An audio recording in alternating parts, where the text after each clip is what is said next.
Hello, I'm Tracy Grimshaw. Welcome to A Current Affair. First up, the old can of paint holding a hidden stash of money. Just how did $45,000 in cash end up being sold in an old paint tin for just a couple of dollars? Oh my God, I can't believe this. This is unbelievable. Heaven's sake. Tony O'Brien's true story is Unbelievable.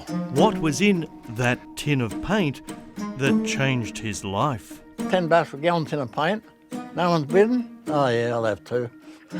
Some years back, when he lived in Western Sydney, he went to a deceased estate where house possessions were being auctioned off. Bought 2 tins of paint, but Yeah, one of them was watered down paint, so that was hopeless. No good.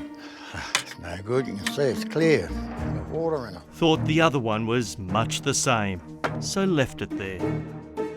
Years went by and Sometime later, actually, they opened the other one. What in the bloody hell? Oh, for Christ's sake, look at this. It's been gypped again. Sand. ripped off.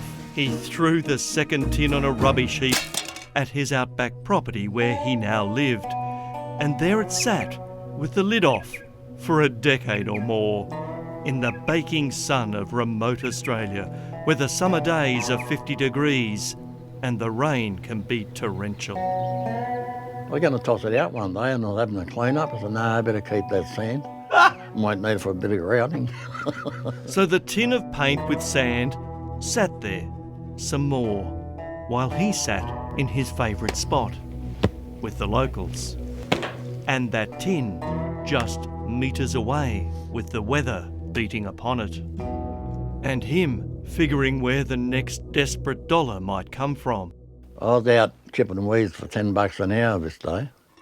Then one day, after doing some paid weeding, he thought he might finally do something with that sand. But The sand wouldn't come out because it was wet. So I put my hands in it. Felt the bottom of the bag. I said, it can't be right. Oh my God. It's all wet. Look at this. Unbelievable. A lucky day. under the plastic bag and sand, the tin was chock-a-block full of high-denomination banknotes. It's packed in say, $5,000 lots on end, about two flat sitting on top. Oh, mate, my jaw just fell. Mainly 50s and 20s. This is unbelievable. All this money in the tin. Magic.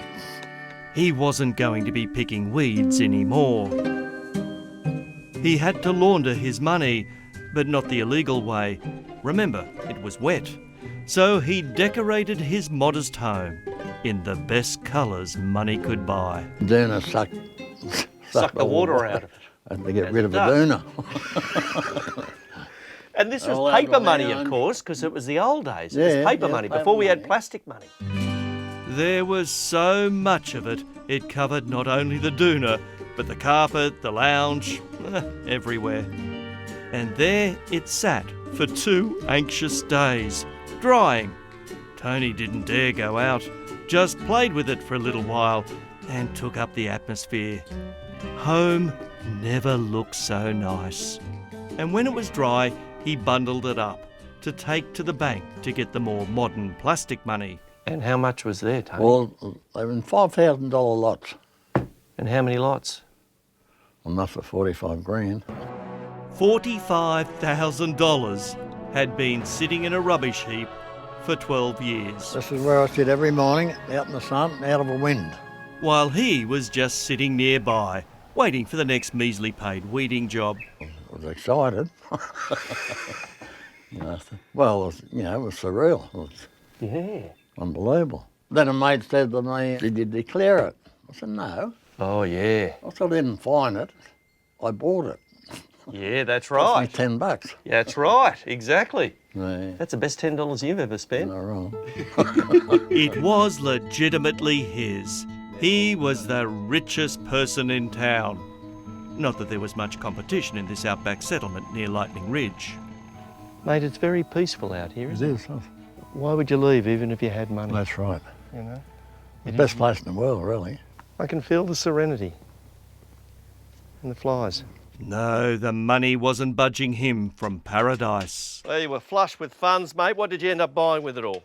Well, fridge freezer there, stove, And a car. Holden Commodore. But before he spent up, he took a photo.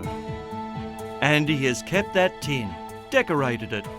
It hangs pride of place in his lounge room. Do you reckon that tin changed your life, mate? It did say at the time, yes it did. It was a great help. Of course, with time, all good stories get embellished, particularly out here. What sort of stories you heard on how much you had in that tin now? Oh, all different. 250,000, 500,000. And Tony now has a theory as to how so much money was in a paint tin. To me, it was market garden money. In those days, paddocks of tomatoes and Yeah, Italians, gotcha. you know. Yeah, gotcha. To me, selling tomatoes week in, week out for years, probably 20 or 30 years. Yeah, right. They stocked it away, all the old blokes. This old bloke's put it in a paint tin and put it out Died. the back. And then he They've had died. a clean up and they took it to the auction.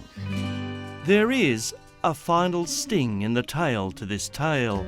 You see, there were 4 tins of paint up for auction that day. There's still 2 other paint tins that you Yeah, I didn't know. buy on that day. Yeah. You wouldn't know what was in them. You wouldn't know. Well done, mate. Lovely story. Lovely story. Yeah, it's a good luck story. It is. Great story. How many houses have decades of old paint tins stacked up under them? It might be worth checking.